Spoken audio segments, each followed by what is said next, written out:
আজকে আমার hair oiling day. চলুন তাহলে চুলের একসঙ্গে একটু যত্ন নেওয়া যাক। প্রথমেই বলি, আমি বাজারের কোনো কেনা তেল ইউজ করি না। আমি যে অয়েলটা ইউজ করি আমার হেয়ারের জন্য, সেটা আমার মা নিজেই বানিয়ে দেয় বাড়িতে। এটা অনেক ন্যাচারাল উপকরণ দিয়ে বানানো, যেমন পেঁয়াজ, মেথি, জবা ফুল, আরও অনেক কিছু আছে। তোমরা যদি এই অয়েলটার রেসিপি জানতে চাও, সেটা কিন্তু আমাকে অবশ্যই কমেন্ট করে জানিও, আমি তোমাদেরকে ভিডিও দিয়ে দেবো। প্রথমেই আমি তেলের ঢাকনাতে একটু তেল ঢেলে নেবো, যাতে আমার অ্যাপ্লাই করতে একটু সুবিধা হয়। আই হোপ তোমরা তেলটার কালারটা দেখেই বুঝতে পারবে এটা কতটা ভালো।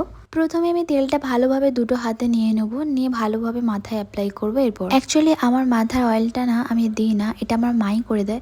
বাট মা না আজকে একটু ব্যস্ত আছে, তাই ভাবলাম আমি নিজেই করে নিই।